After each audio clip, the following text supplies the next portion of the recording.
automate it and not have the core of writing reports. And that's how Qualys was born, just because it was painful. So here, for P1sec, it was so painful with TSTF, the previous company for the telco consulting, so telecom security task force, that we said, okay, let's create a product and see if it gets adopted. And then all the people are like, you have a product? Great! Install it in the network. I want to sell it to my customer. Can I be a white label and put my equipment vendor name on it? So it's very non-rational way to think sometimes. You see some people who are just completely okay with installing your product and having complete access to the SS7 network. And when you're coming as a consultant, they're like, we don't want to give you access. Okay, go here. Under the hood. Very quickly, this is SS7 as it works on a non-IP network. So this is ARP, this is IP, this is TCP, and you have the upper services. This is for telephony in fixed line, TUP. ISUP is for ISDN and fixed line. HTTP TCAP is the foundation that adds the level of security. I'm going to tell you the level of security that it adds to the other components who don't have this level of security. Sequence number.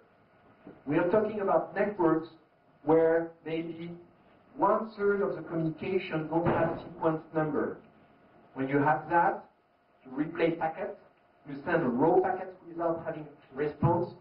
You don't care. That's IP in the 80s and even worse. That's the level of security we're talking. Then, very interesting map is mobile application protocol. So each time you have a location update on your mobile phone, that goes through that. And then you have things like CAP and WIN, which are canal. It's basically message to charge and recharge prepaid card. So with a properly crafted packet, you can say, please, my new credit on this prepaid card is $10 million.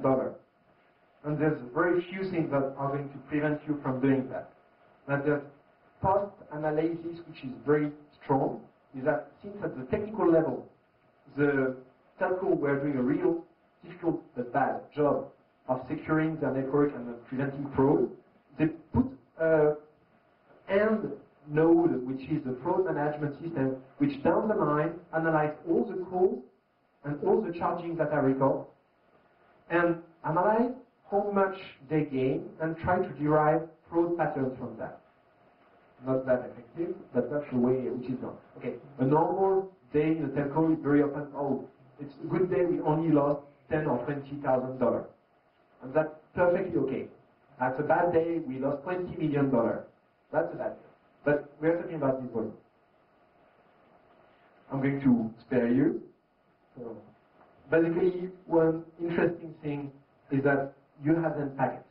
Packet is like everywhere, so if you have a way to inject packets, you have a way to inject signaling. And what we care really in that is the MSU, is the signaling information and not all the padding that is around.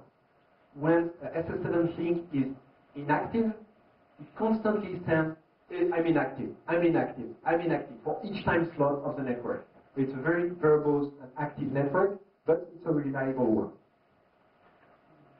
One funny thing is that, remember the MSC I hacked into during a pen test? One thing that was funny is that I'm like, oh, but I don't need to get into your MSC, because if you connect to it, you can use this command, which is send sudo message. And the guy is like, this is a test command. I don't care. Your phone is going to ring in 1 minute and enter.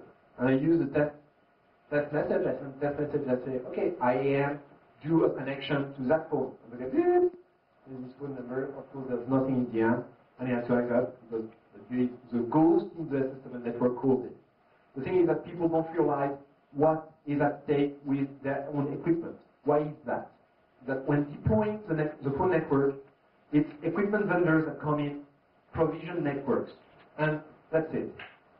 The telco might not even have in-house people who know the telco equipment that are installed in their house.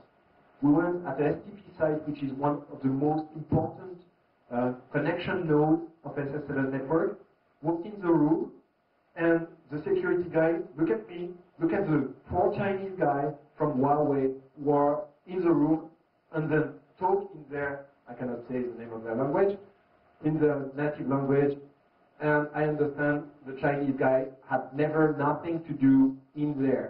And that happens routinely because they access everywhere. There's a nightmare of contractors.